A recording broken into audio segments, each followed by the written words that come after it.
You're listening in on a frequency that used to carry music and late-night ads. Tonight, it carries the sound of my breath and the city's bones creaking in the heat. The rivers we once trusted like arteries through the land, the ones you fished from, swam in, promised your kids you'd take them to one day, have turned to black glass. They lie flat and silent under a sun that melts memory. Where water flowed and laughed, there is a hard, shiny skin, reflective and poisonous. People call it glass because it looks like the world wore its own mirror, but it cuts just the same. The sky stopped pretending to be weather a long time ago. It's a permanent bruise now, a low sulfurous layer that glows in orange and makes long shadows tremble. Daylight comes like an accusation. Nights do not cool, they simply dim into a different kind of heat. Wind carries ash, the color of old photographs, and sometimes it tastes like iron. I remember a sky that could be blue without asking permission. I remember rain that rinsed things clean. Those are stories I tell to keep certain parts of me alive. Cities are cartographies of loss. Skyscrapers that once offered glass echoes of the sun now stand as skeletons of concrete and black lace, their windows gone, their faces blown into ragged mouths. The highways are rivers of cracked tarmac, studded with the bones of cars. Malls have become caves where children barter for batteries and old winter coats. The stadium where they used to play games is a field of scavenger camps now. It's bright. Seats have been repurposed for fires that never quite go out. Landmarks I can name from memory mean nothing to the people born after the turning. They are measured in danger and shelter, not nostalgia. The countryside is worse. Whole riverside towns were swallowed by salt when the ocean remembered its old hunger and reached farther inland. Where orchards once hung with fruit, there are bone trees, trunks sugared with salt and ash, branches brittle as regret. The soil that fed us has learned to starve. Crops fail faster than hope can be passed between hands. What little grows is fenced and guarded like a holy thing. Wolves, real ones, and men who learned to be wolves. Patrol the borders between what's left and what's being taken. Institutions are ghosts with hollowed eyes. The central government splintered into radio commands and regional warlords long before anyone admitted defeat. There are pockets of order, a water council in one valley, a clinic run out of a convent in another, but they function more like band-aids on an arterial wound. Hospitals are cemeteries of machines, the generators that kept ventilators. Breathing are traded for cans of powdered milk. Police forces turned inward, or away entirely, and some became militias with uniforms pressed from old campaign flags. Courts are replaced by councils and the barked decrees of captains, and laws now hold only as long as the man or woman shouting them has the power to enforce them. People move differently now. We move like smoke, low to the ground, keeping distance from one another when we can, but drawn together when the light dwindles and the last of the water is poured into shared cups. Survivor groups form and unform like tide lines. Some are small and careful, gardeners and tinkers who trade seeds for batteries. Others are large and organized, a name and a flag for raiding the weak. Between them are countless loners who ride the highways on bicycles, with patched tires and radios duct taped to their handlebars, taking frequencies like prayers. Scavengers are the new tradespeople. They are the ones who go into the gutted malls, the collapsed factories, the drowned subway tunnels to pull out parts, copper, plastic, rewire, that will be bartered for soap or medicine. They've taught themselves to be silent, to read the land like scripture. There are also the merchants, convoys that cross miles of ruin, offering fuel, ammunition, and the occasional cookbook made from old library pages. They run on trust and fear in varying ratios. Religion returned in certain forms. Old churches and temples now serve as meeting halls and storerooms. People light candles for rain. They don't call it superstition here, because you don't laugh at a thing that might bring you water. Education persists in fragments, a teacher holding lessons by lamplight in exchange for canned meat. Radio's broadcasting lessons scraped together from forgotten curricula. Stories and songs are currency. They repair people where food cannot dot.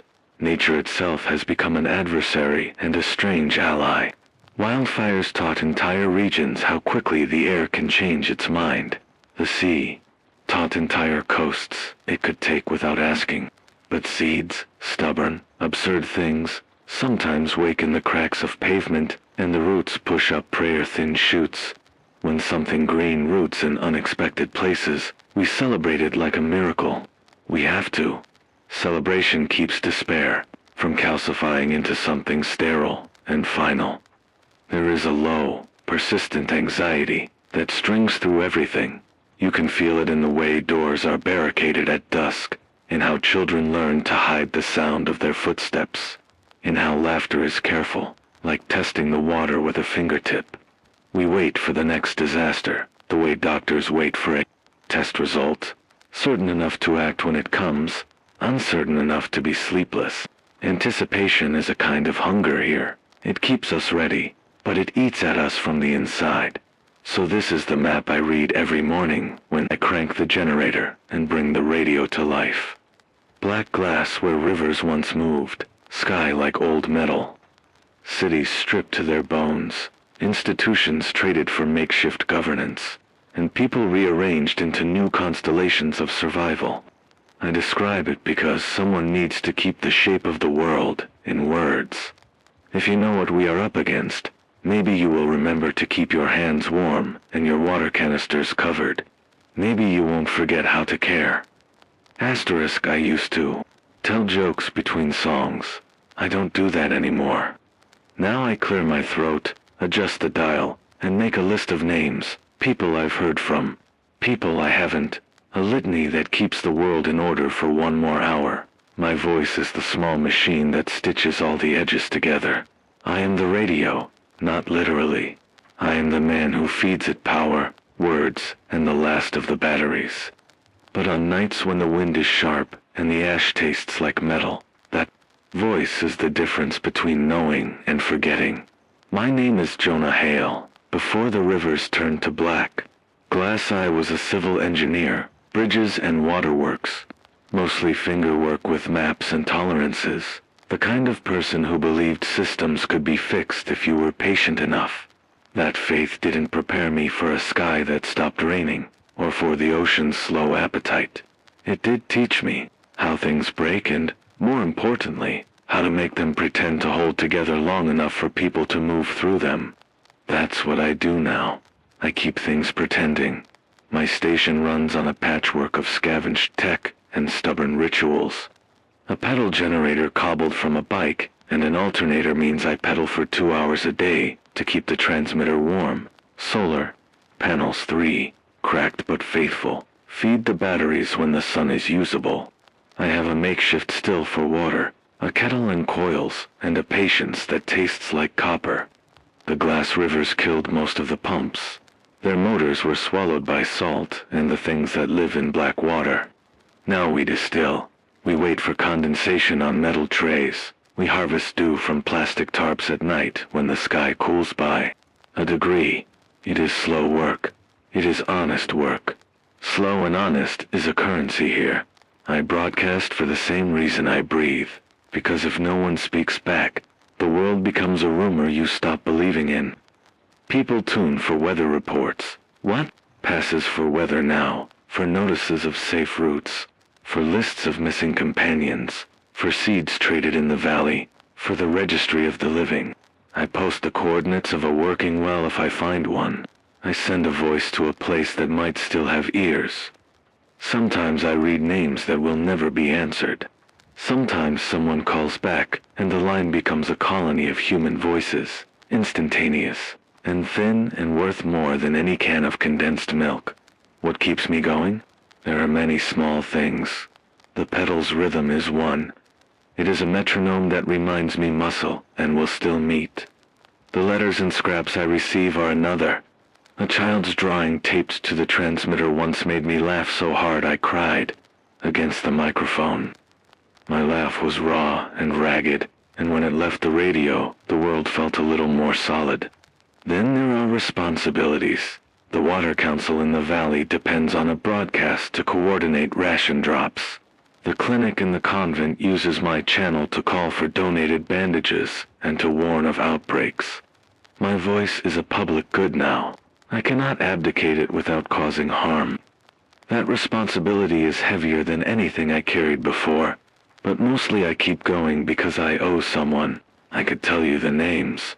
May, who taught math in a school that collapsed under smoke.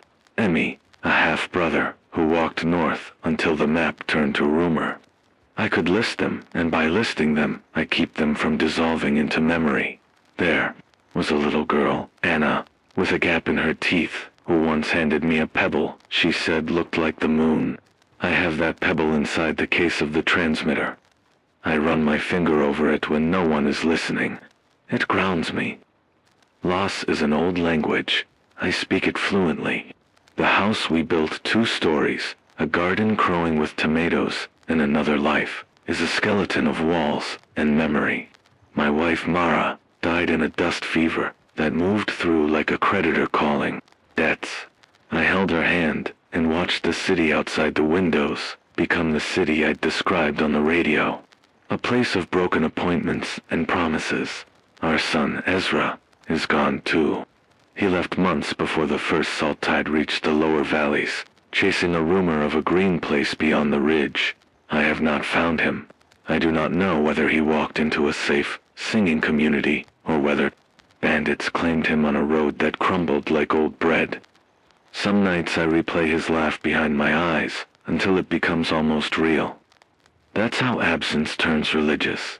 Guilt keeps me awake more than hunger. Every decision, to stay and keep the transmitter alive, to trade our remaining grain for a replacement valve, to let those strangers through the gate one muddy night, carries a ledger. People die because we choose wrong, and sometimes people die because we do nothing at all. The ledger never balances. You can try to be honest about your mistakes. Honesty does not absolve, but it makes a map of your errors that you can consult when new choices present themselves. Survival in this world is small engineering dressed as habit.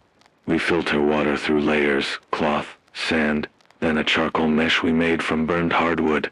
We ration the sugar and the salt, and learn how to stew the same bit of meat into many meals without losing reverence. I teach a kid named Mo how to solder by the transmitter light. His hands are steady, and his curiosity is a stubborn green thing. There are rules we follow. Never camp in low ground where the salt creeps. Always check the horizon at dawn for scavenger flags. Never bring strangers food without the council's say-so. We are a populace of rules because we cannot afford improvisation. There is a skill I've learned I didn't expect to need, how to listen. Not the static, not the hum of the transmission coil, but the subtleties in a person's voice. Fear sounds like a quick exhale. Lying sounds like it's being weight-dressed. The radio taught me to parse these things.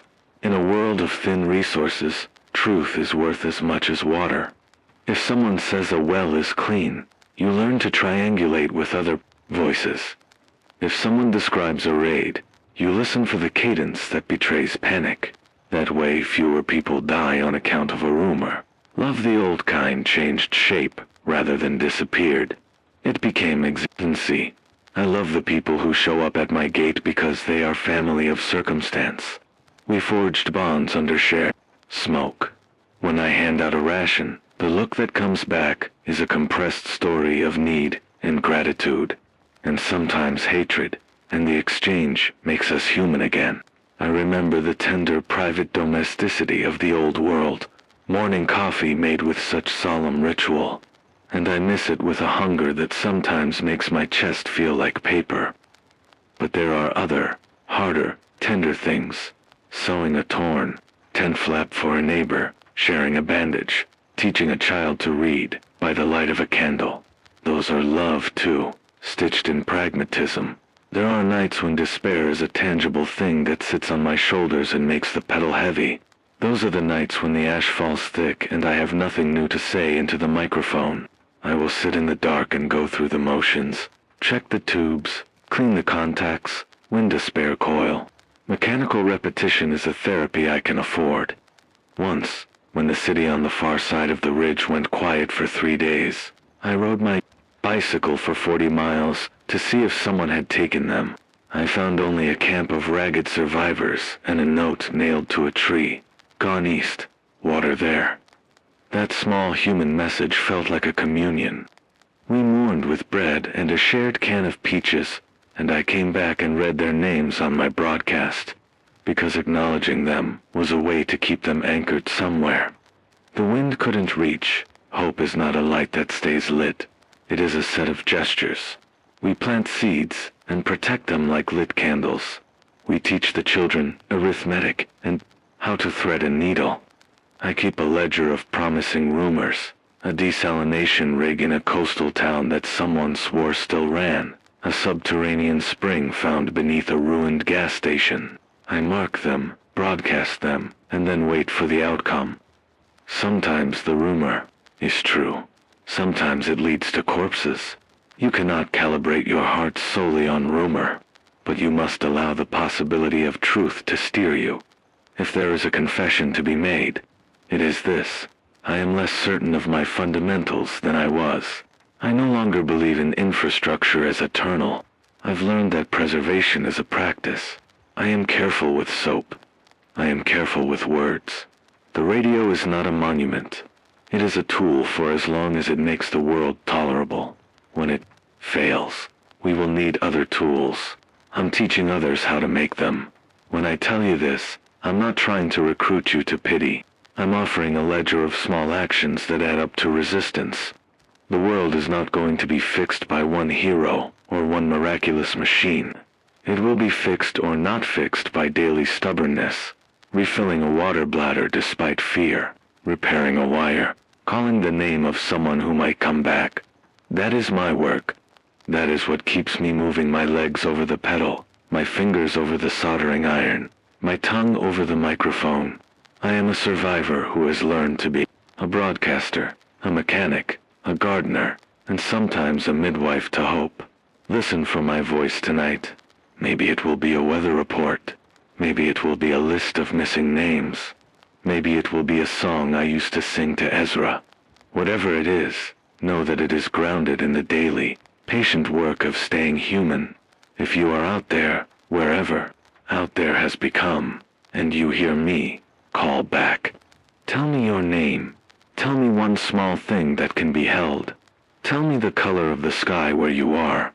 I will write it down and keep it like the pebble. Anna gave me a small, real thing to press against the big, false world.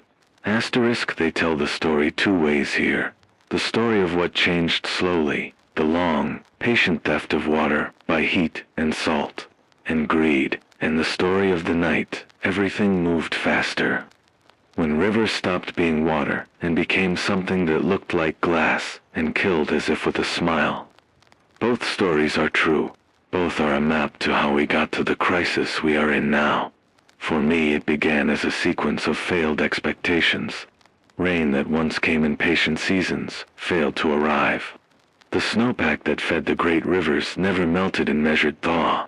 It either melted too fast in a hot spring or didn't form at all. Reservoirs went from full to finger-bone shallow, while demand, both human and industrial, kept climbing. Engineers I trusted wrote memos that became obituaries. Withdrawals outpaced recharge by orders of magnitude. Wells we drilled for emergency taps started spitting salt. The ocean crept into estuaries and then into aquifers like a slow, indifferent animal. Where fresh and salt once balanced, salt won. But people here have a way of naming things that empathizes with them. We call the final product black glass, because that's what it looks like from the banks. A slick, mirror-black skin that holds the sky and shows you yourself a little too clearly. From a distance it might be mistaken for oil laid over water. Up close, it's worse. The surface is a film of concentrated organics, dissolved minerals, and industrial runoff that, under heat, polymerized into something almost indestructible. It smells like tar when the sun hits it. It carries bacteria that laugh at boiling. It corrodes, seals, and eats rubber. It reflects light so brightly that people who stare at it too long go blind in a way that is more than just physical. How do we explain it without calling in experts who don't exist anymore? Think of a pot left to boil until everything within concentrates, salts, hydrocarbons, dissolved metals, and then imagine the pot is a river basin and the lid is 3 years without meaningful rain. Heat accelerates chemical reactions, withdrawing water concentrates, contaminants. Industry and collapsing infrastructure dump their detritus into waterways, because what else is there to do with a broken factory? The result is chemical cocktails that, under high heat, change state. Colloids coagulate, polymers form, and a film sets over the surface that behaves like glass. That's the short, practical version. The long version involves feedback loops. Hotter air holds more moisture, increasing evaporation. Less recharge means shallower rivers that warm faster. Warmer water encourages blooms of microbes that secrete sticky byproducts. Those byproducts bind with dissolved oils and metals. Over months and then years, surface tension changes and the river becomes a sealed sheet that will not mix with air as it used to. The black glass is not just a hazard to drink, it is a physical barrier. Fish die en masse when gills clog. Aquatic plants suffocate. Birds and mammals that used to drink it, the edges pick through the film and leave with poisoned tongues. Saltwater intrusion makes soil alkaline and infertile. Farmers watch their seasons shorten and their seed packets dry into useless dust. Where irrigation systems once fed crops, the pumps now cough up oily sludge and burn out. Fuel is harder. To find the engines that powered desalination rigs are scavenged for parts, or stolen by those who can't wait in line for governance. So we barter with hope, and sometimes lose. That is the environmental crisis in a paragraph. The social crisis is a different animal. A society structured around plentiful water collapses, not because of violence at first, but because the basic currency of exchange, clean water, disappears. Tensions rise like heat off the tarmac. Old hierarchies lose their anchor. Corporations that owned water rights may still have paperwork, but paper does not balance a thirsty mouth. Governments fracture into command posts and local satraps. Some communities commit to collective rationing, to water councils and guarded wells. Others privatize what they can and hire armed men to keep it. The inequality that was always there becomes literal. Who gets the pump? Who guards the shipping crate of purification tablets? Who has the salt to trade for fuel? My valley tried to be different, at least at first. We made a council, took inventory, set ration rules, and built a watch. We set up distribution posts, and then a system of notices through my channel. Times, coordinates, who could come. It worked until size and greed made workarounds attractive. The first major raid wasn't by professionals. It was by a coalition of desperate men and women from outlying farms, angry at weeks of rationing and convinced the council had hoarded more than their share. They came at dawn. They came with tractors and dogs and a few old rifles. We lost a storage shed and a third of our winter seed stock. After that, the bartering language shifted. Trust tightened like a noose. Encounters like that taught me that survival is not only scarcity, it is also decision-making under incomplete information. You do not get to wait for consensus when a convoy is unmarked and the faces are painted with desperation. You choose, open the gate and risk theft, or shut it and risk killing those outside who might have been neighbors. I chose to open the gate once, and a child came through, holding a soaked blanket and a fever. We let them in. 2 weeks later, a cough had passed through a quarter of our camp, and we lost an elder to the fever. The ledger of choices grows thick. There are other actors. The convoys, the merchants who trade fuel for canned meat, the scarlet-flagged raiders who make their way across highways, stripped bare, the engineers' remnants of municipal services, who claim to be rebuilding infrastructure, but instead commandeer generators and leave towns without power. Then, there are the quiet ones, the walkers who move between settlements with a small radio and a larger idea of neutrality. They trade information and salvage maps the way old sailors traded chart fragments. We call them couriers, and they are our lifeline because information is now a survival good. Weather itself seems to have become capricious and violent. We had 3 years of almost no meaningful precipitation. Then, during the second summer, a heat wave that broke records, temperatures, that pushed the asphalt into soft ridges and buckled rails. And then a week of toxic storms, where wind picked up char and chemical residues and dropped them as corrosive rain. Those rain events are not refreshment, they are punishment. They dissolve metal, leach heavy metals from soil into surface flows, and poison shallow wells that had held through the drought. Storm surges came where they hadn't came in living memory. Bays pushed inland and ate at low-lying towns. Fire became a season that could start in a minute and take a county in an afternoon. In that new schedule, preparation is about being ready to move, to abandon tons of belongings for the small things you can carry. Why is it getting harder each day? Because the cycles are breaking themselves into feedback loops. We pump groundwater faster because surface sources failed. That lowers the water table, which reduces base flow to rivers, which concentrates contaminants and raises surface temperatures, making the remaining water more hostile and less useful. With less water, agriculture collapses. With agriculture collapsed, food insecurity rises, and more people move toward cities or food stores in search of sustenance.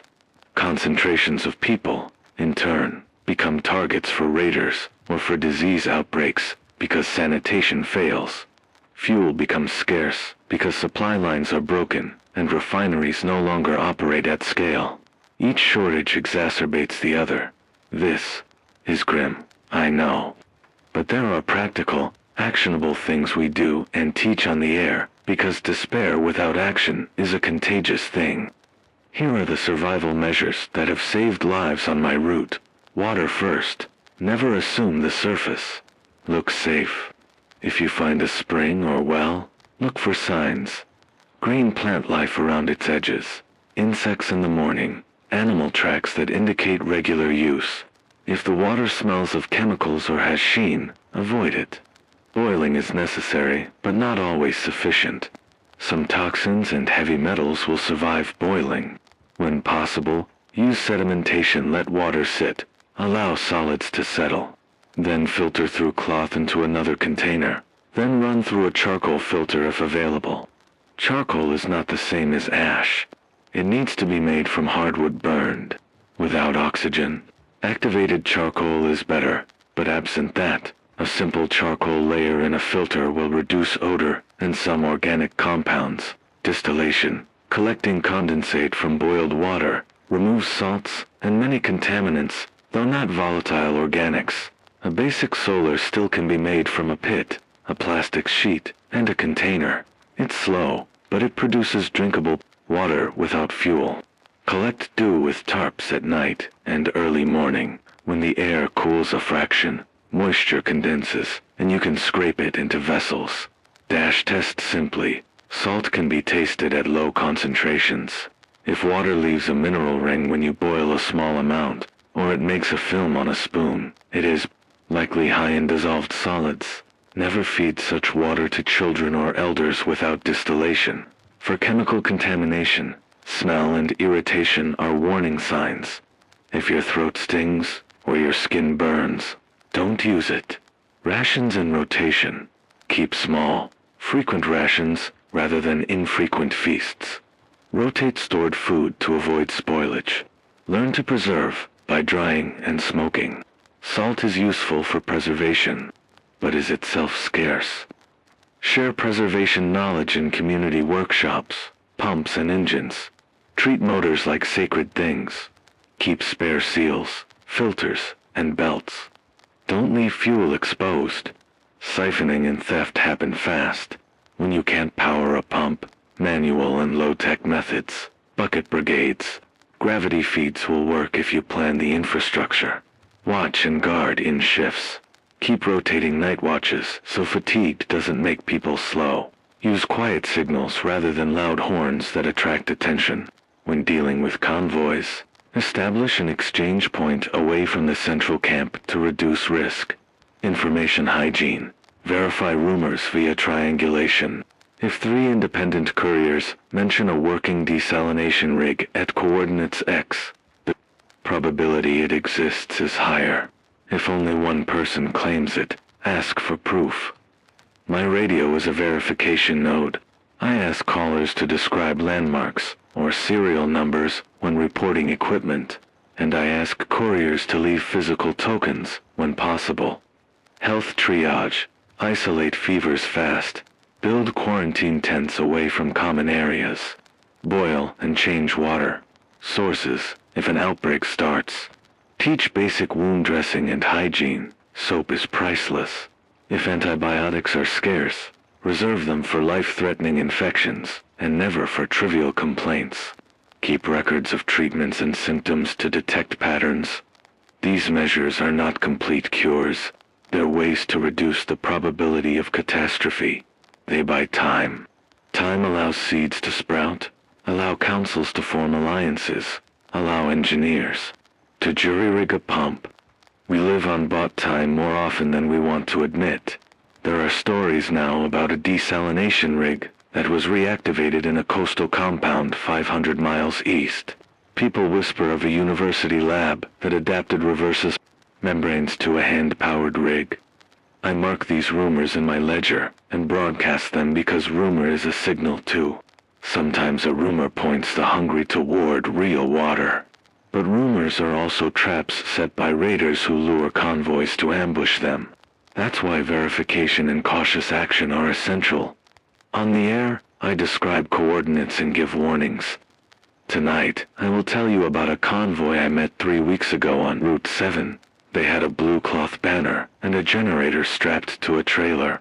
Their leader spoke firmly and offered to trade fuel for canned goods. 2 days later, a report came across my channel. The same convoy had been stopped and stripped at mile marker 32, and 1 child had been taken. It felt personal, like a bruise. We sent a courier and found nothing but scrap in a child's shoe. The cargo had been taken by a group calling themselves the Red Hands. They are a collection of former truckers and mercenaries who subsist on seized fuel runs. People fear them because they are organized and without mercy. But there are other stories of cooperation. The Blue Ridge Accord, 3 towns that agreed to rotate guardianship of a large irrigation reservoir, has kept its share alive for 2 seasons. They pooled trade goods, sent out scouts, and shared anyone skilled in machinery. They started a small school that runs lessons over my frequency for children who can't attend in person. That school taught me something. When people share knowledge, they convert scarcity into security. The crisis is not a thing happening somewhere else. It is here, in the next canal, that has black glass lying on it. It is in the cough of a neighbor you can't afford to lose. It is the decision about whether to pedal the generator for weather updates or to save the energy for bandages. Every day the equations change. Today's ration might be next week's lifeline. We are learning to live within a narrowing set of possibilities. So I tell you all of this because action flows from understanding, knowing how the black glass forms, why wells go brackish, how storms erase roads. These are not just facts. They are the logic that lets you decide when to move, when to barter, when to hold the line. When you hear me describe a water source, don't take it as gospel. Treat it as a lead and verify. When I say a route is safe, listen for the cracks in my voice that tell you I'm uncertain. And if you are out there with a skill, a pump part, or a single preserved tooth of knowledge, come to the radio and trade it. We will put it to work. I don't know how long this particular crisis will last, whether the black glass will burn off under a strange cool front years from now, or whether the land will reroute itself and make new rivers where old ones lie shattered. I do know this. Crisis turns people into the best and worst versions of themselves. Some build gardens and desalination rigs. Others lock and load and take. The choices we make now shape the maps our children will inherit. Tonight I will keep the transmitter warm. I will read the names of those who called earlier, announce the times of the next water drop, and relay a rumor or two that might be true. Between the static, I will tell you the practical things we have learned about surviving in the shadow of black glass. If you are out there and you can add a piece of knowledge that keeps someone alive, call in. If you can help move a pump or teach someone to solder, tell us where you are. The crisis is here, but so are we. We will not stop being a kind of map for each other until there is nothing left to map. Asterisk, they tell their stories over the static, the same way they always do. Soft, urgent, half hidden between coughs. A woman calling from the north says they're down to 2 weeks of flour. A man from a rusted mill claims his pump is breathing again, but he has no seals. A boy, probably Mo, calls in with a broken soldering iron and a voice full of too much faith. Every voice is a small earthquake in a world already fractured. Every call rearranges what we think we can do tomorrow. We are running out of things that matter the most. The ledger shrinks and our margins erase themselves. Water calendars have entries like doom, ration reset Thursday, predicted collection to 3 liters per head. Food stores that once sat in neat rows are reduced to tins with labels that mean nothing when opened. Fuel is the new coin. Without fuel, a desalination rig is a monument. Without fuel, the hospital's last generator is a paperweight. We trade fuel for doctor's hours, for seeds, for batteries. We steal when the buying price is too high, and sometimes we get caught. The raids have become more frequent and more organized.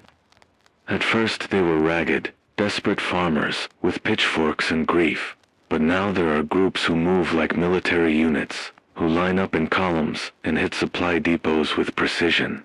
They come with flags sewn from old banners, with faces painted to hide the person behind the mask. The Red Hands are only one name among many. Each gang develops a brand. Names stick in the air and take on reputation. The Red Hands take what they covet and leave nothing but the smell of burnt ration packets and a boundary of fear. A raid is surgical cruelty. You wake to the sound of a gate being cut, to the clamor of boots, to the low thump of shots. We learned to fight and to flee in cycles. The first raid that really taught us anything cost us people I knew by sight. We thought our barricades would hold. We thought bodies and dogs and ditches would be enough. They tunneled through our faith and our fences and left us with an inventory of missing names. I read them on air that night, as if the act of naming could put them back together. It didn't. It did something else. It made us resolve to be smarter. We trained watchers, fortified depots, and created exchange points away from our camp. We moved our seed stores underground and wrapped them in oilcloth. We began to run smaller, quicker convoys and use scouts who could read tracks and tell a real convoy from a lure. And yet the predators adapt faster than we do. They learn the rhythm of our broadcasts. They listen for the cadence in my voice to predict when ration drop coordinates will be revealed. They plant false callers on frequencies, wearing borrowed accents and telling stories of running wells. That is the terrible exchange. Information saves lives, and information kills. Every time I consider reading a coordinate on air, I imagine 2 possibles: an honest group who will come and be saved, and a swarm of masked hands waiting in the reeds. The microphone has become a scalpel and a torch. Both reveal and cut. Against this backdrop of attrition came the rumor that made the nights taste like possible rain. It began as a whisper. A courier in the Blue Ridge Accord had heard someone describe a desalination rig that had been restarted by a group of former university engineers. The story had all the flavors of myth. A broken campus on a coastal spit. A lab that refused to die. Membranes patched with ingenuity. Pistons driven by modified bicycle frames. A communal understanding of reverse osmosis, taught by candlelight. If it were true, it was a lifeline. If it were false, it was a trap. If it was true, and we told everyone at once, 100 thirsty people would make a pilgrimage into the teeth of whoever controlled the road.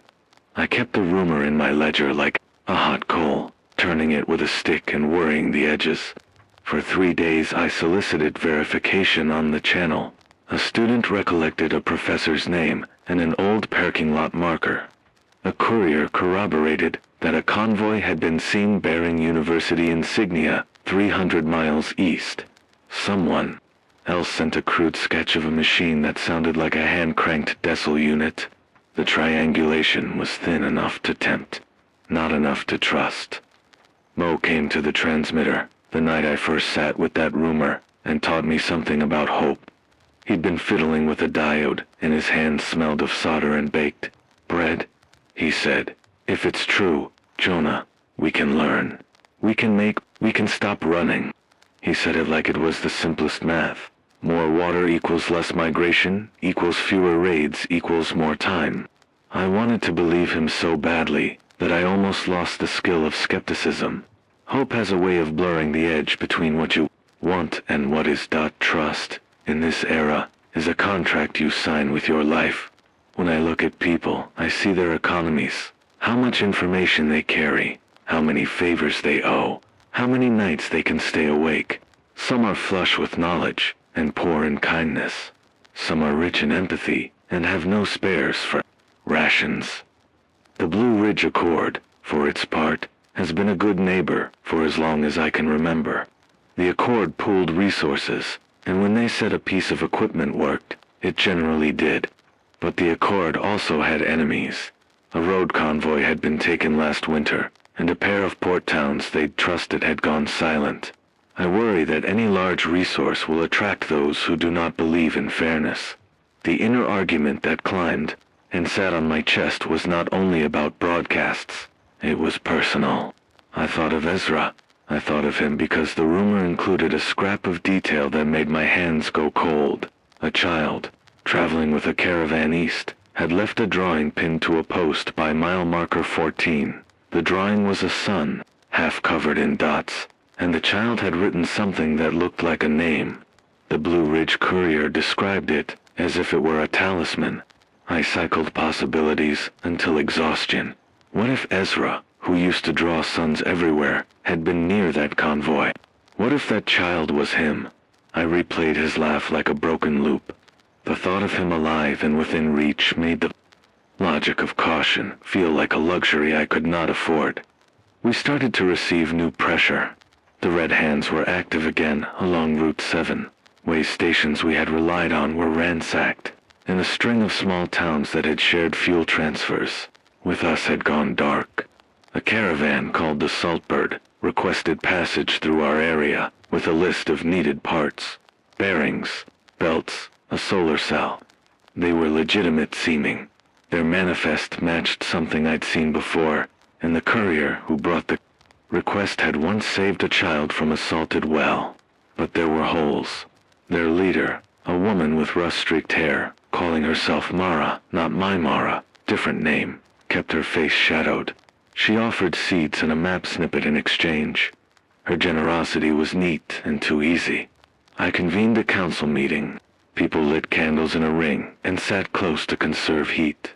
The clinic's sister, a woman whose name I don't use because she hates it when I broadcast it, argued for letting the caravan in under guarded conditions.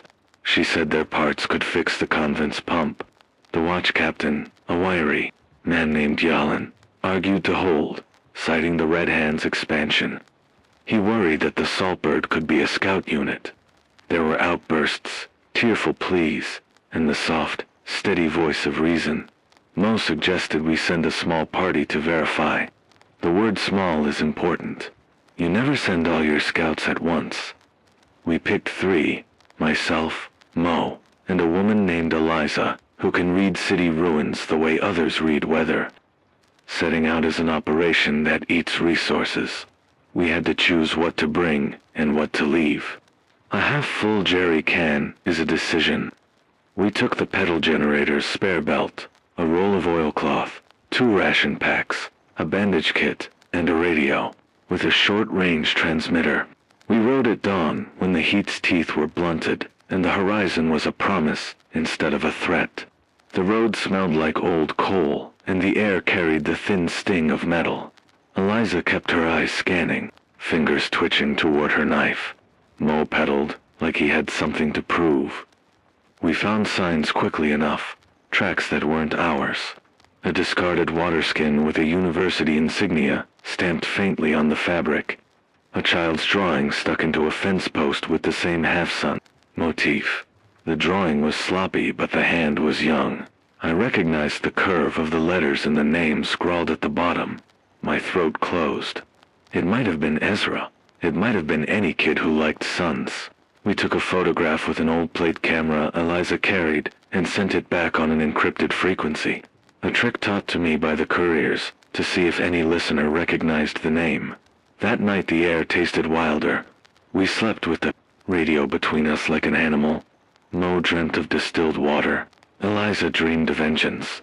I dreamed of a classroom where Ezra raised his hand and asked a question that made me laugh. Dreams are cruel because they let you visit what you have lost and then take you back.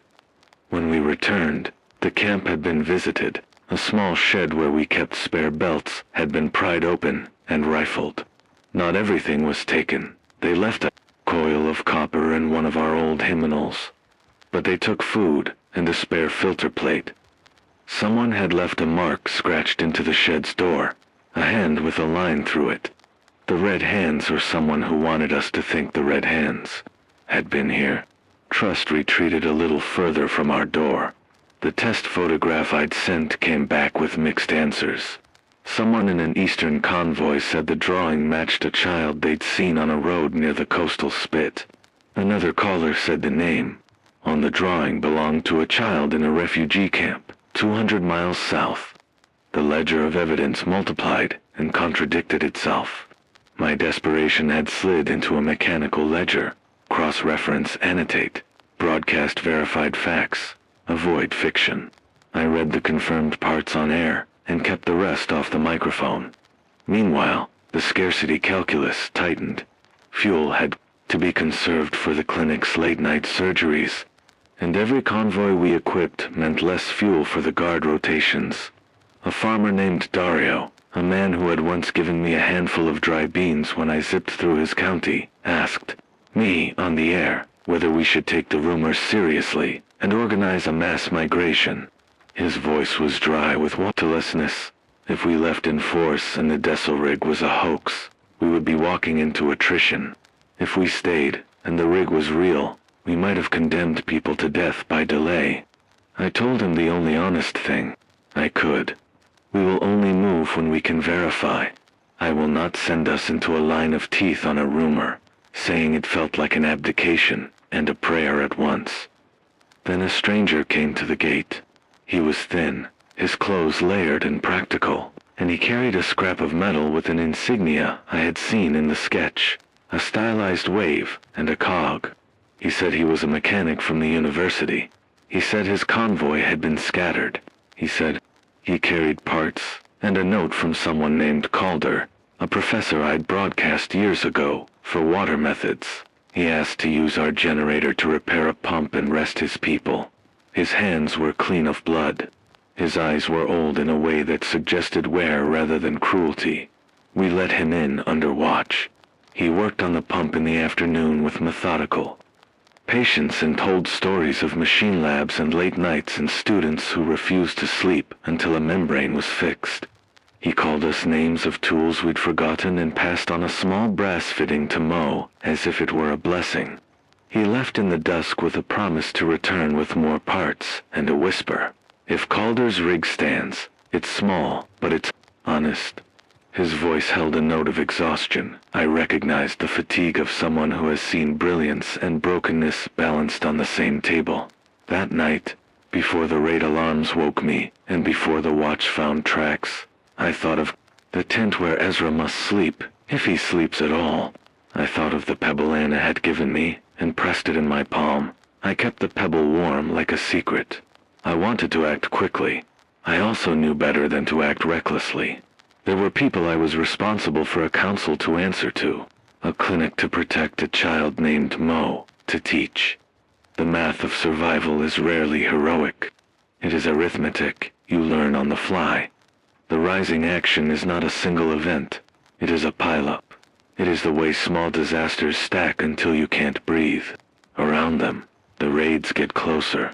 The rumors grow teeth. The photograph that might be Ezra sends a thread of hope that tangles with the risk of an ambush. The mechanic's visit smells true, but could be a ploy. Every choice scatters consequences. Every minute you hesitate, someone else decides to move, so we prepare. We rework the convoy plan. We hide certain rations. We string low visibility alarms along the perimeter. We teach more people how to solder. I schedule broadcasts at weird hours to confuse eavesdroppers. I cross-reference rumors with 3 independent sources before printing their names. And I decide, slowly, to verify the rumor, rather than broadcast it. If Calder's rig exists, I will not call its coordinates into a channel that could be listened to by 100 hungry hands. I will send Eliza with a small team to confirm. If the machine is honest and the people there humane, I will help broker an exchange that doesn't look like a pilgrimage. That decision costs me sleep and moral comfort. It feels like withholding water from strangers and like protecting my people at the same time. It is the tightrope of every leader in this age, to open and you drown the needy, to close and you starve the hopeful. One choose the slow path, because that is what I can measure. The morning we depart, the sky is orange in an accusing way, and the earth hums with heat. The pedal generator hums a little quieter because I've taken its most recent belt to power a courier's radio. Mo straps on a pack that looks far too small for what hope demands. Eliza checks the map and bites her lip. The mechanic from the university leaves us a handwritten note. If you see a blue flag with a cog, you have reached a friendly scouting post. Ask for Calder. Use code PEBBLE. My chest tightens. I close my fingers around Ana's pebble and then put it into my pocket. We pedal away into a world that is thinner and meaner than when we returned. And that is the cruel generosity of this time. It makes every step feel like proof. We move because the rumor is not yet worth trusting, and because it is worth verifying. We move because hope is worth more when it is tested. We move because every second counts, and because my son's laugh, whether memory or mirage, will not leave me be. The road ahead has tracks that look fresh. The horizon holds a shape that might be vehicles. My radio is set to a frequency that might not live long against the static and the eavesdroppers. The red hands have been sighted to the left of Route 7. The Saltbird passed this way 3 days ago. The Blue Ridge Accord is praying we are careful. I pedal. I tell myself that this is what survival looks like at a certain point. A messy collage of calculation, fear, and mad, necessary optimism. And through it all, I hold the pebble, a small, real thing, pressed against a hand that must make the choice between caution and courage. Asterisk, I still measure danger by sound, the soft clack of a loose bolt, the way footsteps change when someone carries a rifle. The thin cough of an engine that has been patched too many times. On the day everything tipped, sound told me before the horizon did. We had found the spit. Eliza's team, small, careful, clean-handed, had sent a single word over the short range. It was a confirmation, not coordinates, and it was enough for me to feel something thaw inside the frozen ledger of my hope. The campus lay like a ruined promise on the edge of the world. Parking lots half-eaten by the sea, lecture halls with doors yawning, labs smelling of formaldehyde and failure. But in one low building, behind a scraped sign for civil systems, there was a machine that breathed. It was smaller than the legends had made it. Not a cathedral of reverse osmosis, but a stubborn cathedral of human will. Hand-cranked pistons, a bank of patched membranes, a series of plastic drums, and a roof hung with thin solar panels that winked like vernacular miracles. Students and older men moved around it like priests tending a fragile relic. A child with a patched sleeve was standing on a crate, pedaling a contraption that drove a feed pump, while another two men tightened clamps on the membrane housings. The outflow trickled, then became a stream, then a measured, shining line of water that smelled like hope rather than tar. "They call it Calder's rig," Eliza said when I found her, voice a paper cut of disbelief. She held up a hand so I wouldn't shout across the lab, and in the dark her fingers had the experienced calm of someone who had given up shouting at the world and learned to whisper instructions that mattered. Calder, a name I'd seen in faded emails in the early broadcasts, had been a real person. His methods, cobbled, taught, and retaught by a stubborn school of students and a few coastal mechanics, were keeping a small patch of people alive. It should have been a moment of triumph. Instead, it felt like a lit fuse in a room full of tinder. A courier came in half an hour after we settled with cups of weak coffee. He'd been to the shore and back. His boots were full of sand, and his face wore a worry that had sharpened the edges of his jaw. "Red hands on Route 7, he said before. The coffee cooled. 2 columns last night. They took a convoy at mile marker 32. They're hungry." He did not say what his gut told him, that raiders who had learned to move like units were shifting their routes toward the coast, where water and machines that made water gathered like magnets. Dawn went from orange to knife-fast in a way that day sometimes does here. The light leaning through the lab windows and painting everything too clearly. We had choices, and the shape of those choices felt like being handed a fork at the edge of a cliff. The rig could be moved. In part, it was modular in the way scientists like to imagine, membranes bagged, pumps crated, but moving it required fuel, belts, and hands. If the red hands took it, they would eat water and spit out salt.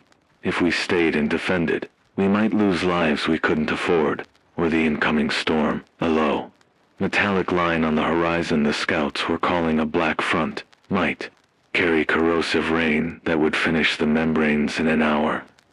I thought of Ezra with a strange, selfish clarity. Every decision in this season of my life returned to him like a boomerang. Do I chase a rumor of a child, or do I keep the fragile community that let that rumor be possible? The ledger of obligations grew weighty. The clinic in my valley relied on a steady ration of medicine that had come, in part, from small exchanges like this. If the rig stood, it was more than my son. It was a node that could seed other nodes. It was a multiplication factor in survival. If it fell, entire counties would be pushed into the teeth of the raiders. "Broadcast it," one of Calder's students said quietly when I asked what we should do. She was young and had a voice shaped by nights of study and mornings of scavenging. "Put it on the air. Call for help. If people know, they'll come. Strength in numbers." That was the exact prescription I had feared, and the exact temptation that had been eating at me since the rumor first warmed the ledger. Broadcast and risk 100 hungry eavesdroppers, or keep it secret and move like a mouse hoping the cat is asleep. We tried the middle route. We reached out for couriers we trusted. Blue Ridge Accord. A small band of walkers, a couple of old engine hands who owed favors. We encoded messages in the way couriers teach each other: a pebble, a half-sun, a route note not on any map. We asked for help, but did not broadcast open coordinates. For an hour, it felt like the right, quiet path. Then the sound changed. On the ridge above the lab, a distant boom rolled like a drum calling the dead. It wasn't artillery. It was the sort of sound you get from a heavy vehicle reversing a long distance. Then another. Someone had found us. We had minutes. Minutes in this world are expensive. We made plans like a chorus of the practiced, sealed the membranes in cloth, spool, clamps into crates, break the rig into pieces that could be carried by cart or by hand. Calder himself, gaunt, sinewed, with a scientist's steady hands, looked at me and did something I did not expect. He offered me a small, battered radio with a short-range transmitter. "Use it," he said. Call who you trust. Get a guard line on the west. We can move the membranes if we have belts. We need time. I took the radio like a lifeline and felt the hot, immediate responsibility of it. I could broadcast across the open spectrum, fling coordinates like a flare that would summon aid and predators equally, or I could use the radio to call the AORLD and the walkers and nothing else. The decision tunneled into me with all the moral clarity of a knife. Call the AORLD. Ask for scouts on Route 7 to intercept anything moving south. Ask the walkers to come with pistons and belts, I said. My voice was steady enough. The short range gave me the safe feeling of talking into a pocket, not into the sky. Do not broadcast it on the open channel. We moved as a unit, each person assigned a labor that matched some skill or muscle memory. Eliza and 2 students wrapped membranes in oilcloth. Calder and a mechanic I'd met earlier, the man who'd given Mo the brass fitting, rigged a manual handle pump to keep pressure when engines failed. I pedaled a spare alternator into a cycle pump, a human heart to a mechanical one. The lab smelled of motor oil and coffee, and the clean, brittle sweat of people doing something that might matter. The first wave hit like a slapped palm. Men in patched uniforms tried to climb the perimeter fence. Their leader stood at the crest of a dune with a megaphone and a velvet cruelty that masqueraded as reason. "Drop the pumps," he said, voice carried thin by the wind. "Turn over what you can. No one gets hurt if you cooperate." We had no time for parley. Jalen's scouts, who'd come on that small, trusted loop, rolled in on battered bikes, sputtered and breathing hard. They angled themselves between the lab and the dunes like a row of stakes. The first exchange of gunfire was a nightmare accordion of sound. I learned again the small algebra of fear, where to put your weight so you didn't tire, how to time reloads, how to tell if a friend had been hit by the pattern of their breath. Calder's eyes were on the membranes and the pumps. The students held the clamps as if they were cradling infants. We pushed crates across the gravel and shoved them into the backs of carts. Then the wind shifted, and with it came a note that made the blood in my veins ice, the smell of burning rubber mixed with the metallic sting I'd come to know in corrosive rains. The black front had arrived. It moved in like a living sheet, carrying grit and chemical ash, and with it a rain that hissed when it touched exposed metal. The membranes, delicate, porous, several thousands of dollars in another world, chattered under the assault. Even as we loaded, the edges of the membrane housings flaked to a powder. Time evaporated. Choices calcified into a single, hot thread. One of the students, a woman with hands stained in salt and a voice that trembled less than I did, looked at me and said, "If the rig goes, we lose the water. If we don't move it now, the membranes will be ruined. We need roads cleared. We need a diversion." There it was, diversion. To steal a moment away from the raiders, to push them down a false path, meant somebody had to be visible, to act like the thing they sought in order to draw them away. It was a tactic that asked for someone's life. I thought of Ana's pebble, warm in my pocket all this way. I thought of Ezra's laugh, and of the clinic in my valley that might live, if Calder's rig lived. I thought of Mo, his solder-scorched fingers, his stubborn grin. We had trained watchers. We had scouts. We had a handful of rifles and none of the supplies to sustain a long fight. The arithmetic came down like a guillotine. One life to save. Many are hold in hope against the odds. Take the belts, the membranes, the small pump, I said. I felt my voice like a lever pulling a great weight. Eliza, get the membranes to the west ridge. Mo, you and Calder, get the pump in the cart. You'll then lay a false trail toward the north road. Smoke, flare, the works. I'll draw the rest. Nobody smiled. Eliza nodded, and her jaw set like someone sealing a wound. Mo's eyes widened with something like adult comprehension and fear. Calder did not argue. I ran because running was a thing I still knew how to do. I ran toward the front of the lab and lifted a torch and set an old hay bale alight in a heap that would create a visible flare on the dune. I beat the earth into a handful of smoke and noise. The raiders turned like vultures trained, hungry. They came for the noise. Running across open sand with a torch and a heart full of decisions was a kind of penance. Bullets thudded into the earth around me. I kept moving. Behind me, the lab's people were a flurry of movement, a choreography of salvage and sacrifice. The smoke made the raiders blind, and the diversion worked long enough for Eliza to push the first crate uphill, for Calder to heave a membrane into the cart, for Mo to pedal a pump into life. I lost track of time in the moment after the flare, when the rain thinned into a hiss. The raiders pushed back, and we lost men and some of our supplies. The Red Hands took a cart, a solar panel, and a student's journal. They left behind a shoe and a splintered prayer.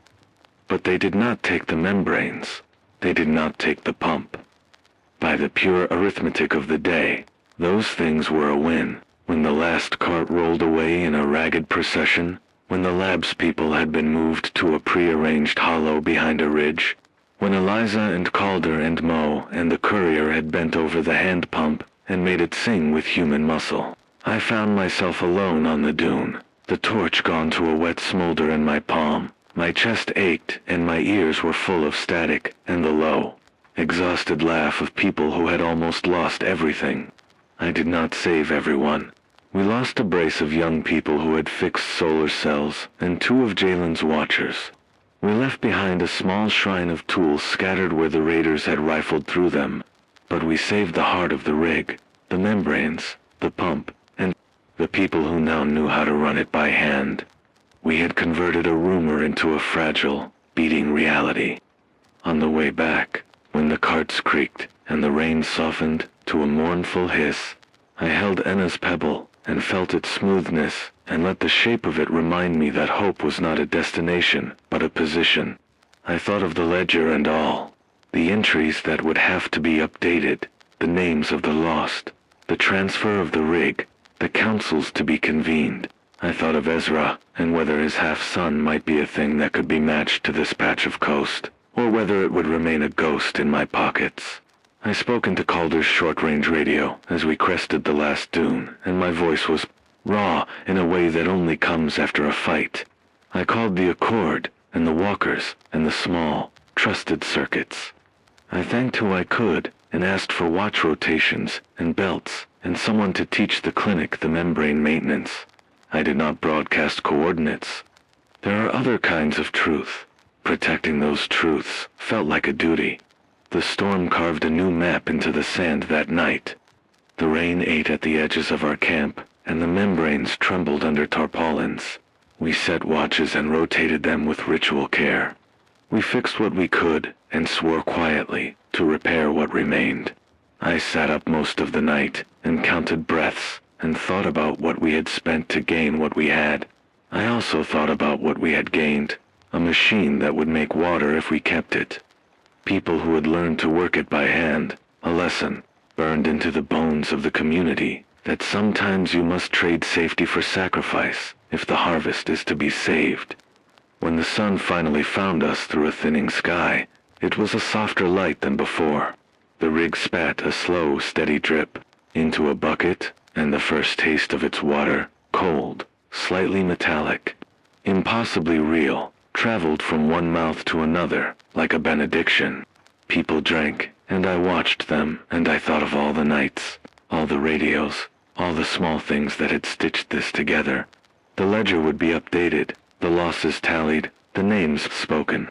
I am not sure if I did the right thing. I only know what I chose. There was no triumphant trumpet. Only the small, stubborn sound of pump handles and the soft voice of a child saying, "It tastes like rain." I kept that sentence and pressed it like a coin into my palm. It paid for the next round of fuel and kept the possibility of finding Ezra just a degree less impossible. Out here, the turning point is not a blaze of light. It is a choice you make when your hands are full and there's no good way to hold the weight. You throw one thing over to keep another from falling. You pedal until your legs shake. You give up your warm seat by the transmitter to someone younger. You step into the flow and hope that your leaving is not a hole that swallows more than you can bear. Tonight, those choices bought water. Tonight they bought one more day to look. Tomorrow we would have to decide again. The carts came back slower than they left.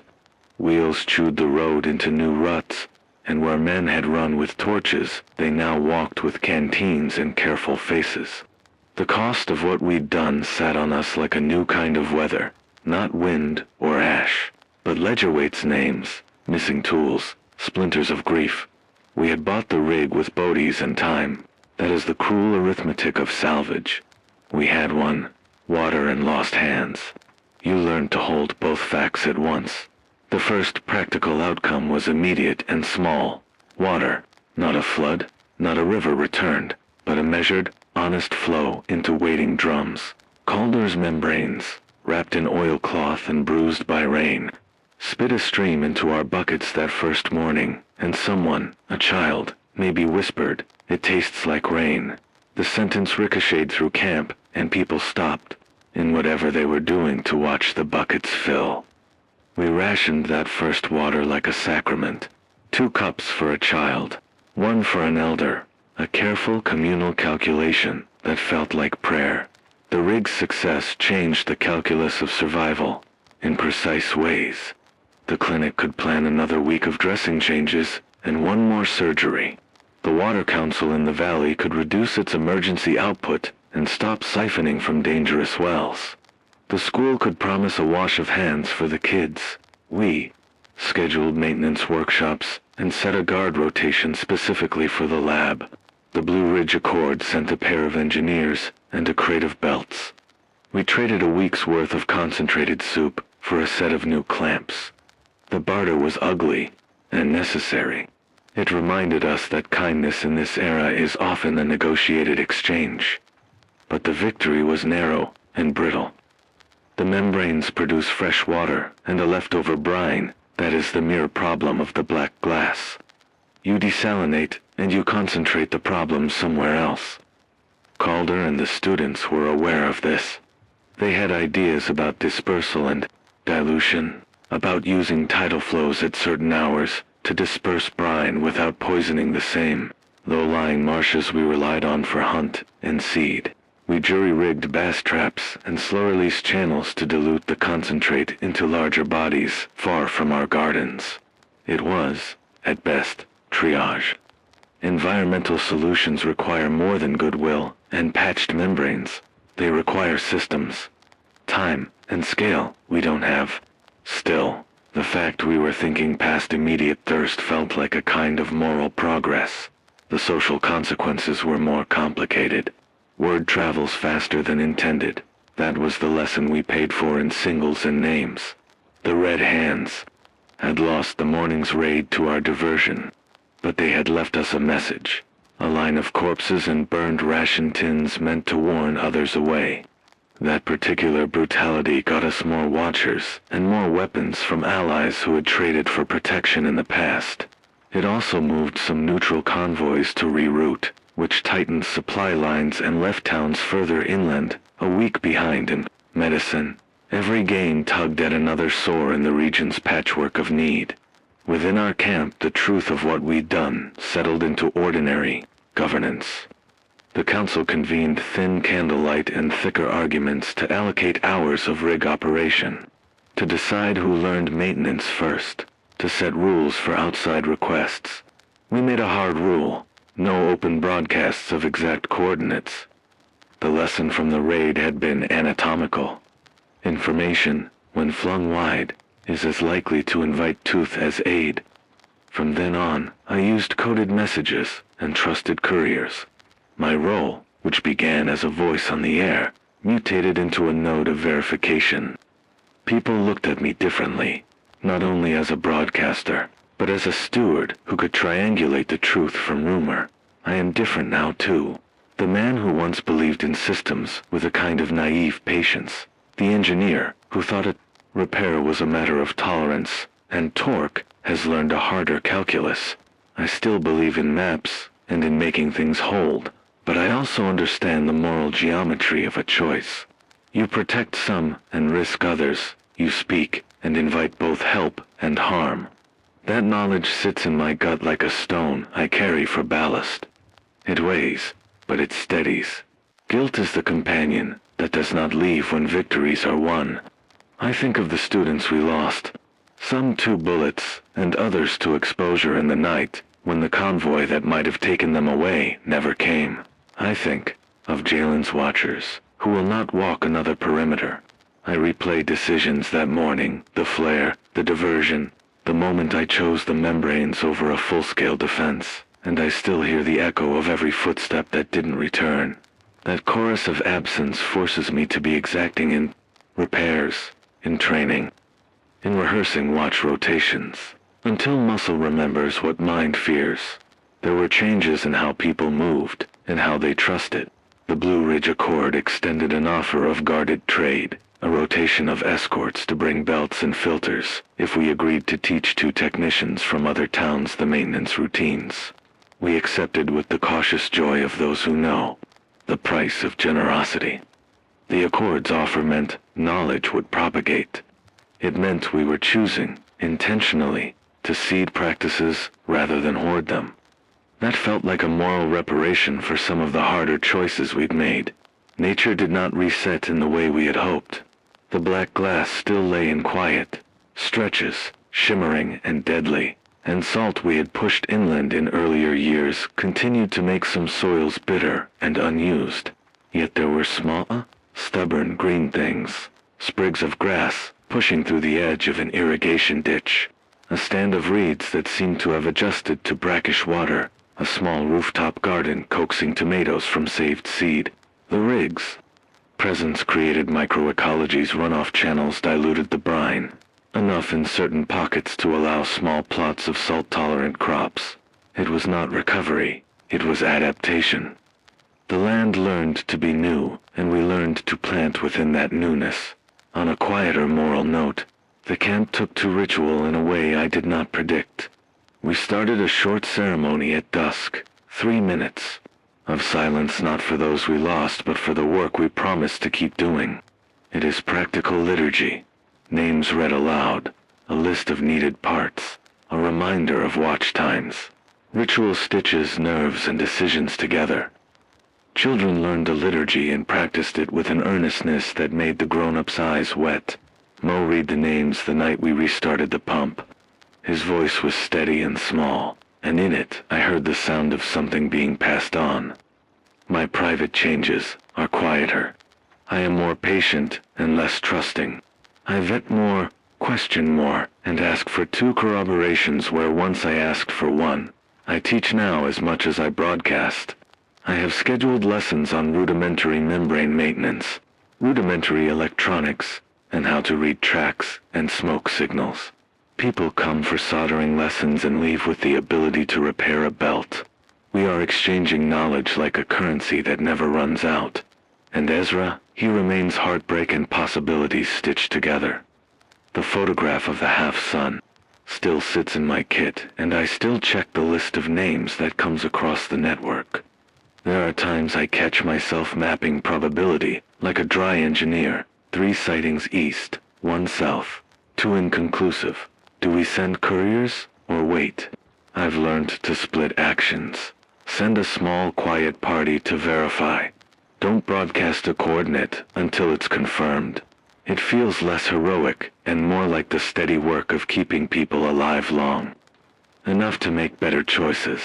The region around the lab changed in practical ways too. The presence of water made it a node. Walkers came with trade offers. A set of belts in exchange for a week's teaching schedule. A repaired radio for a crate of concentrated soup. Some came with grudges, others with gratitude. We learned, too, be choosy about partnerships, while remaining open to those who could bring value without violent strings attached.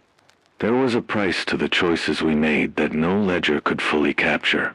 A child in the camp, a boy who had been with the lab's students, learned to operate a hand pump, and in doing so, aged a little. The stress lines on hands deepen faster now, and children take on trades earlier. That accelerates survival, but it steals childhood. I find myself warning Mo not to grow up too fast. He smiles and tightens his jaw and wanders off to solder with a seriousness that is both brave and cruel. Yet, in the small daily life, hope works like a practical thing. We repurposed a torn classroom into a workshop. People plant in plastic troughs. We rotate the membrane's pressure cycles to extend life. We keep a small stockpile of belts and hold a single emergency can of fuel for the clinic. We teach and we practice. The radio now carries scheduled technical workshops at odd hours, and the turnout is always better than I expect. People will travel a dozen miles to learn to crimp a pipe properly. That is not romantic, but it is durable. When I sit by the transmitter at night, the pedal's rhythm is less of a metronome of desperate pleas and more of a bell for repetition. Lessons, watch schedules, requests for parts, a child's half-sung melody. I still read names, and sometimes I hear one respond. Sometimes I hear silence. Both things continue to teach me how to keep going.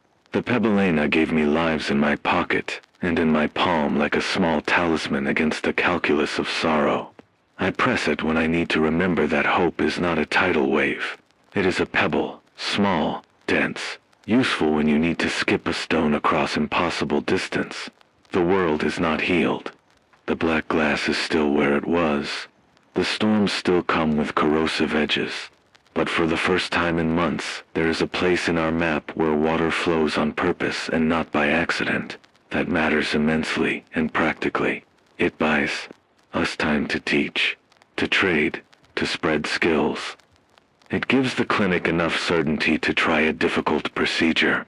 It gives children the chance to wash their hands more than twice a week. It gives me the chance to send one more name out into the airwaves with the hope that somewhere, someone will answer. So the aftermath is a mixed light. We have less grief for this morning than we did yesterday, and more grief for the losses we cannot fix. We have a machine that makes water and a list of things to do to keep it alive. We have a decision racked into muscle memory, when to speak and who to trust. I am changed, harder in places, gentler in others, and the community is different too, rearranged around a pulse of water that came at the cost of a handful of our people. We hold both facts and will ourselves forward. If you ask me now whether hope is real or merely a comforting lie, I will tell you this. Hope is a set of repeated actions that, when performed, accumulate into something that looks an awful lot like survival. We will celebrate in small ways, repair in practical ones, and mourn when the ledger demands it. Tonight I will pedal and read names and teach someone to solder. Tomorrow I will help repair a membrane and teach another child the rhythm of watch. That is how we honor those we lost, and how we keep looking for the laugh that might yet be as.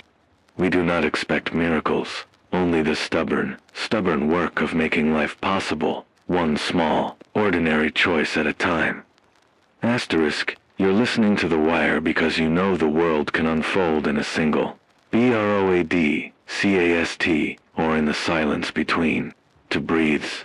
This is the last thing I'll read to you tonight. Not because the story ends, but because stories have to be bookmarked, so we can find our place again tomorrow. We kept the rig. We paid for it with hands and names, and I have not stopped counting. The cost. The membranes spit clean water into drums, and the clinic stitched people back who would have bled into the dirt. Children learned to crank pumps by hand, and their palms will never be the same. That is a small theft the world will demand of its young. We traded knowledge and belts and watched shifts until the machine had more protectors than pirates. And for a while, for that thin human length of time, we could breathe through the rhythm of pump handle and pedal. If you think this is a victory, no, it is a narrow one. The black glass has not melted. Salt still eats at the edge of fields, and the tide still remembers older geographies than we do. The red hands did not disappear. They shifted their routes. There are nights I wake to the sound of someone on the road, and it takes me a long while to remember whether I should be comforted or afraid. Survival has no final bell. It is a list of tasks you keep completing again and again until your hands learn them by heart. What changes is how you treat choices. I used to believe that good plans and careful calculations could hold a place together. I still believe in plans. They keep the night from swallowing the day whole. But I also believe in small, stubborn acts that have nothing to do with systems. Pressing a pebble into my palm and remembering a child who gave it to me. Teaching a boy to solder and watching his laugh when the joint holds. Leaving a cracked mug of soup on a threshold for someone who knocks in the rain. Those acts are the stitches that keep the garment from falling apart. I am different than the person who first cranked this generator. I am more cautious. I ask for 2 confirmations before I call a coordinate. I am more exacting. I teach the next 10 people how to change a seal, rather than hoard the knowledge in case I need it. I am also more willing to be small in public ways, because smallness here is often the most humane choice. We cannot afford theatrical rescues. We can afford patience, verification, and careful mobilization. That is how you keep a community alive when the horizon keeps walking away from you. People change, too. Some harden into raiders, because hunger and rage are compelling teachers. Others soften into engineers and gardeners, people who will barter knowledge for belts and teach a neighbor to read a pressure gauge. The Blue Ridge Accord became a better neighbor after the lab, perhaps because we had to be. The Accord taught to technicians from 3 different villages. In return, they escorted our convoys and brought spare belts. Reciprocity is a currency, with a good exchange rate here. I think most about the small things now. The ritual we adopted 3 minutes at dusk to say names and list needs looks like superstition to no one who has tasted a ration and found it cold. Ritual keeps our moral math from dissolving into subtlism. It reminds us that people matter beyond their utility. It insists we put names to faces we cannot lose. I still read names on air.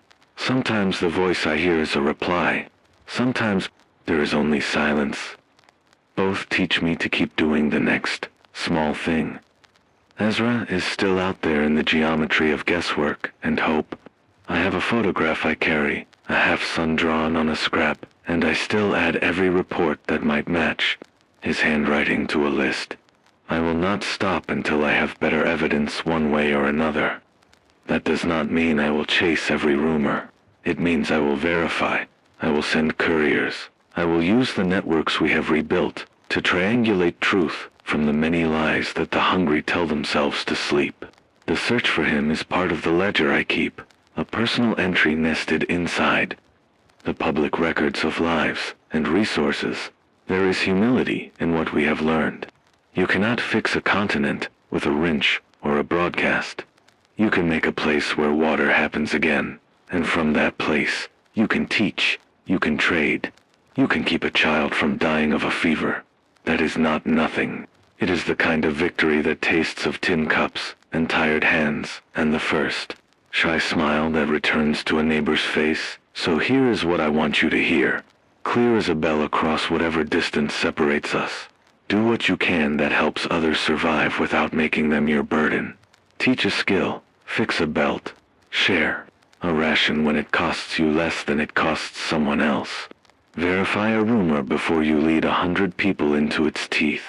Protect knowledge like you protect a pump. Knowledge multiplied is water for many mouths. If you have a skill, welding, hydrology, radio repair, trade it in the currency of your talent. If you can spare a little fuel, use it to move a membrane, not to run a vanity light that invites danger.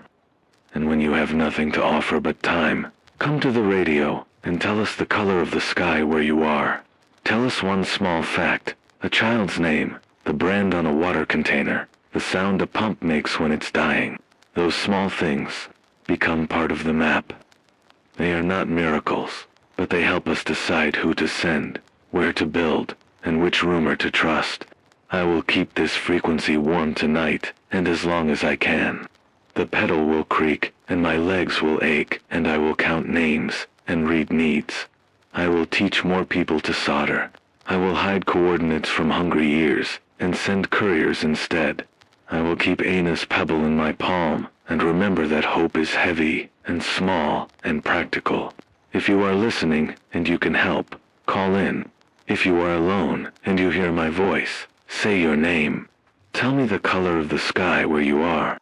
Tell me one small thing that you can hold. I will write it down. I will keep it like that pebble, as proof that someone out there exists and matters. There will be more storms. There will be more choices. There will be days when the ledger grows thick with loss. But there will also be mornings when buckets fill, and a child says, "It tastes like rain."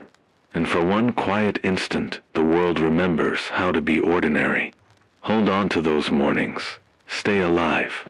Keep each other human. Keep the radio warm. We are not the only ones making this map.